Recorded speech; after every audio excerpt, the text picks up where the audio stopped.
Ia, tae amanu ia lau sungata mai, ha pe furi tātou le tio, ia me se roi le ka ponga mai, se tātou tu po fea lava mo mai eile ni whaitarananga, i le pa ia po i o Samoa, i o turanga wharupe, a me se lau koe ngā runga stofi e le tua, ia, patara whatuai, whawhtei le tua, le nei tae hou au be mai, o nā ropa malo nā lei, ma le whaaro lava, whataro whatu, tawai, sa mal tapo karam.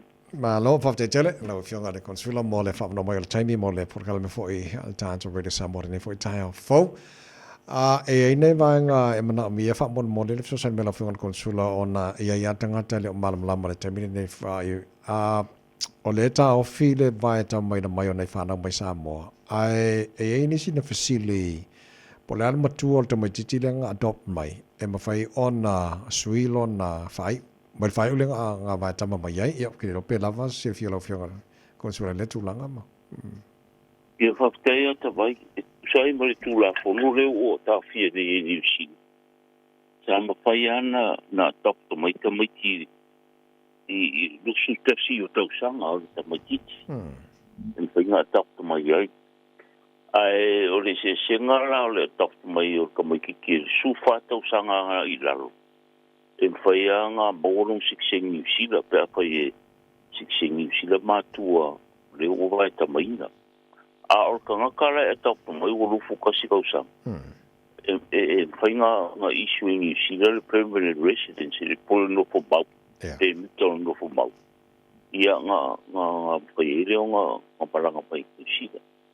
Ia, e ka ungo mai do i New Zealand, whai ronga apply no sikseng New Zealand. E me foi le ta vai ngai o ka ku ngaka lau ngo foi Australia ai siksing New Zealand e ka o fili liu ka maki ia ele me foi la nga la ko e foi nga la ko liu ele foi nga mo siksing New Zealand mo le ko fo bau New Zealand la nga lai ngo fo ma ko Australia si lo ngai o mai nei New Zealand ia kwam foi le un whakaungu kula funga kuai la ngā re kau fia kai mingi. O ro whai a whiutanga ina msalope o se asoliri le utoi ma mao on koe ka kararo lea. Nisi ai e inga pou tawai. Ona ole whawhikau ia le pe un ka karungoa le vaso karuai. Ia le o mai o ka miki ngei ia e le ole le ilwa inga. Tulanga whapena. E le nga kai mākua ngā vai ka maima. Ia e whapenga fui ka miki ia reo mai wole o kasi whapo ngā reina o mai. Ia tau si e toi talai fui e wile e ngā pou ia. O le si le turanga mana ia sa mawai awala e mai eo ka kopanga o su e lumana i manu ie. I New Zealand nei. Ia tātou tālia po le aswha i ngā New Zealand i whiutunga ina rau whai ngei i koi kiu winga o Prefenga inga furi e whae o mpulanga whapenga. Inga ia i sekso soani mo tulanga lea tawai.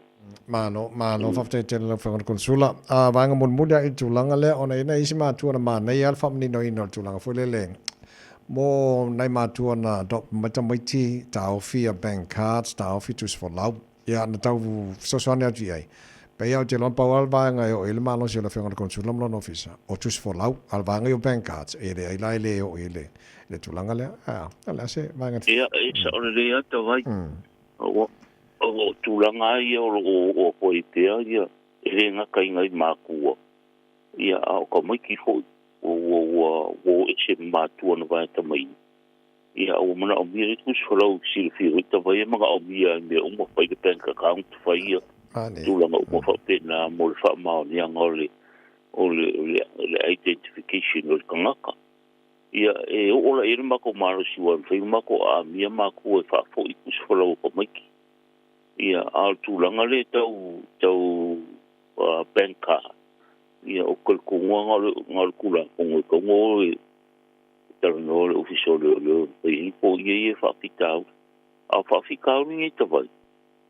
E sero te whanono ai, ono kulanga ua leo ngā tasi fōwhanga ngā ringa mai ka maiki. Ia me se whamoe o ngai mākua i ngā vai ka maiki. Ai o mai ka maiki wharonga ka am kulanga whapena.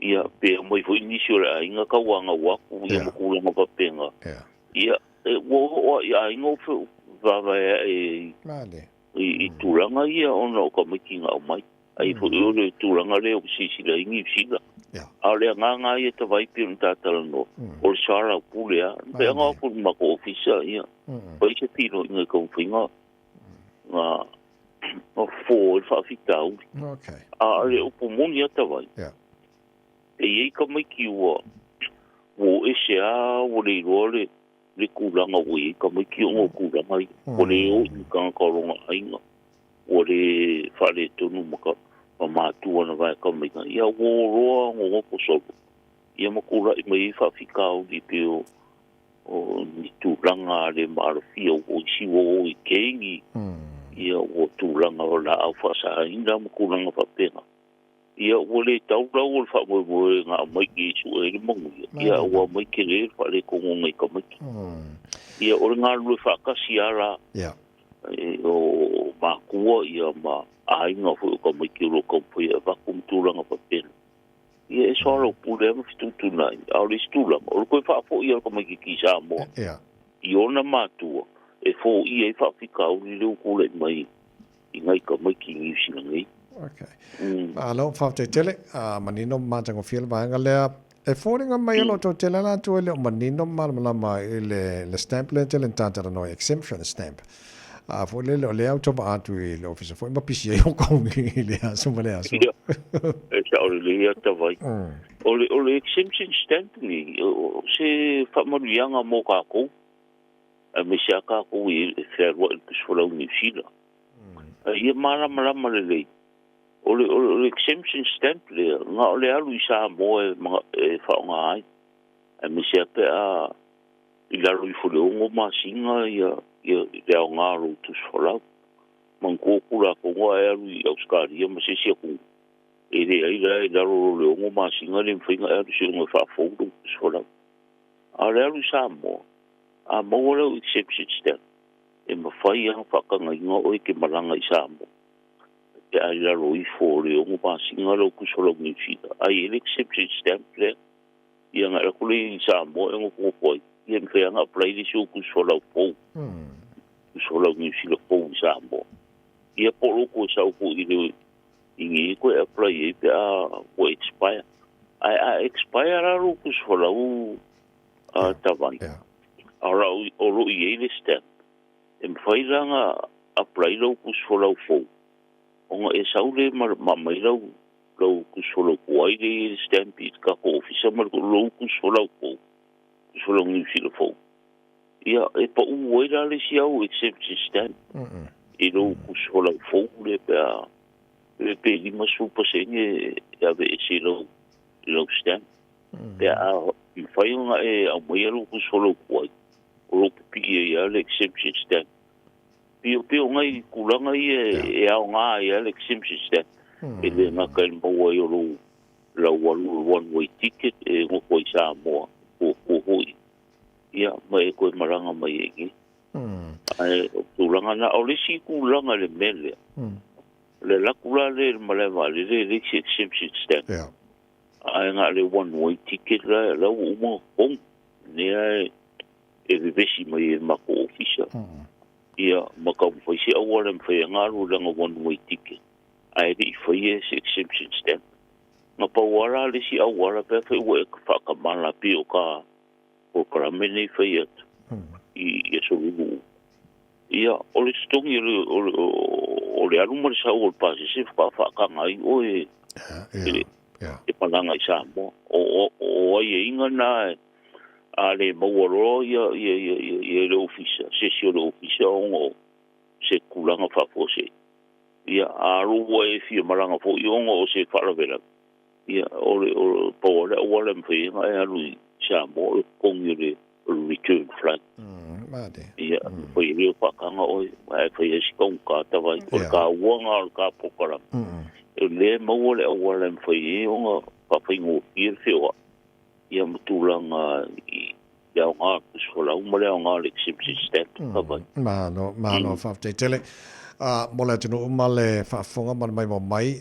stemio na matulo telefonia le fonga consula em faina balawani yai lo ofisa ya fa manino fa mal telo nei vai lo fia mal to telo tanto on Facebook pol taro taimi longo tanto pokalami pe ona ia solo vaste tasi o so longa lei tanto lo ma fu fa le langa mai sa mo never time fa ia tawai o ka pokalami ia fa o wina le mo ka upule o ka ko lo ia o lo so le ia me se o ku le mo ku langa fa penga me tau lima ia wo kele a fare roa sa moro mo wai e tulanga ia biswini vai kau la ka mai le vai a sol ngan sa mo mo kulanga fa penga o ka kosisi nga fu ia ona wo kele ia tatu o roa mo sa mo le o me kau di mo kulanga fa penga ia me se a tatu fu fa ele ele ho wa baka nga mo le frozen taro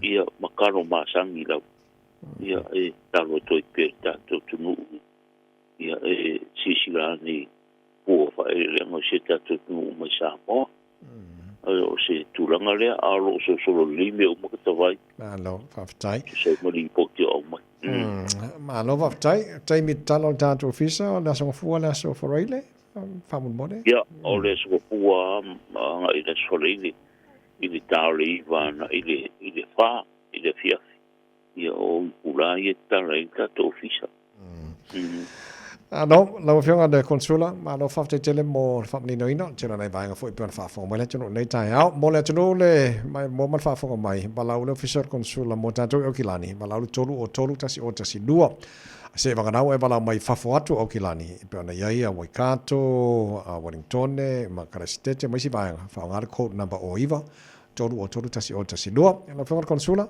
fafte tele lava mo le tapo kala nei tai au ia mo ia fo ia 5 nias After Terita vai ia manu ho i le whenga i rea tunu tim whaiva.